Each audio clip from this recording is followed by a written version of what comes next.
At the moment, it's just expected that everyone is straight, and when you're out in the water and someone comes up to you and they ask you a question, the first question, there's an understanding that you're straight. There are a lot of questions in my mind about, should I just try and suppress this?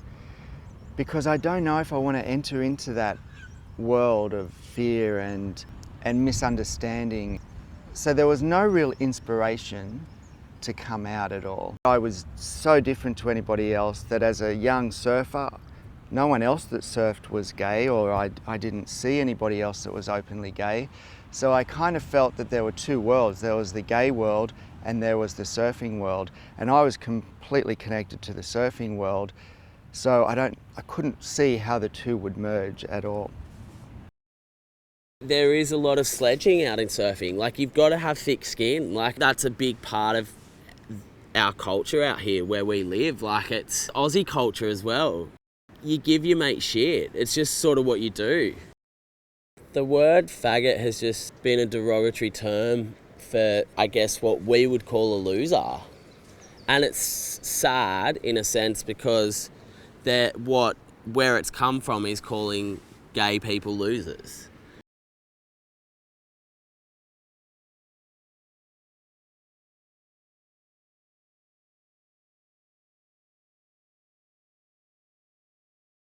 I became aware of my sexuality at a pretty young age, like in my early teens, and it was a really different world back then, and people thought differently about the idea of people being gay, and so there was an enormous amount of shame involved in what I thought was a weakness in me.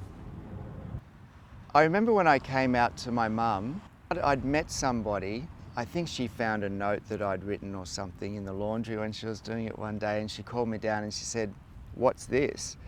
And I looked at the note.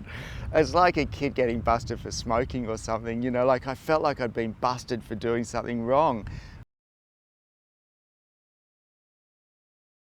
I grew up in a very Christian household, and the battles with sexuality was just a no-no. Like, I'd just put it in the back of my head because it was just never going to happen. I had to just learn to be with girls. That's what I did. But yeah, I definitely struggled. I definitely battled behind closed doors.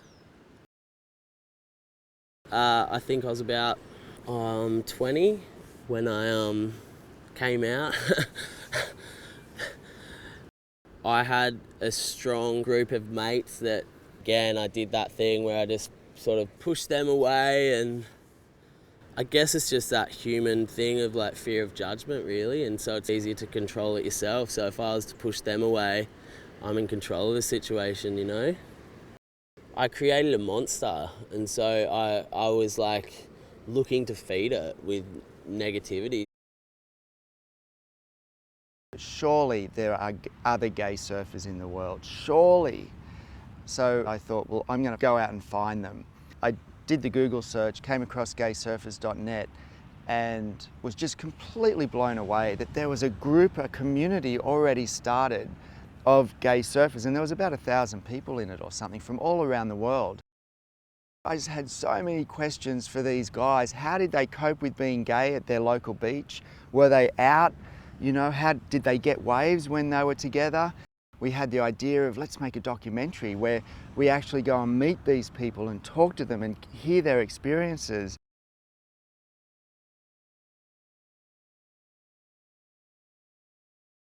There seems to be one thing in common to all the gay surfers, is the fear of being discriminated against. They didn't all experience homophobia necessarily, but they all had preferred to keep quiet about their sexuality in the lineup. We've got a question: why can't we see any gay surfers anywhere? Am I the only gay surfer in the world? Why is it a taboo? And we went to try to interview surfers, professional surfers, the ASP, Surfing Australia, and all these bodies governing the sport of surfing, and ask them, how come we've never heard of this? And we realized that they didn't want to talk about it. It's their job to talk about these issues, and if there is an issue, it's their job to fix it. Meeting Thomas and becoming involved in gaysurfers.net, being exposed to the world gave me more of a sense of, okay, I can actually come out as a surfer in an environment where I'm most comfortable. And so it felt like I was going to be me and relate to both my sexuality and the thing that's driven my life. It's whole, I'm whole now, and it felt incredible. I guess I see myself in the gay world as trying to break down the walls between the gay world and the straight world. Like if I was a straight surfer, I wouldn't sit here and say I'm a straight surfer. I want to get to a point where that shit doesn't matter.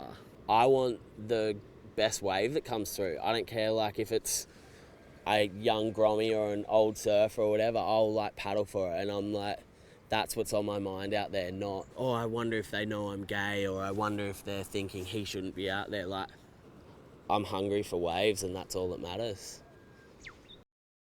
When you're an elite athlete, I can only imagine this because I'm not, but I would imagine that you've got to put your entire focus, everything that you think about should be in pursuit of your skill and winning and competition.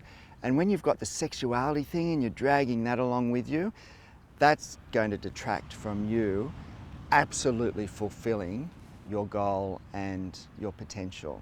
So I think this is an important conversation to have. I hope that that surfer, when they come out, will be sponsored and retain their sponsorships.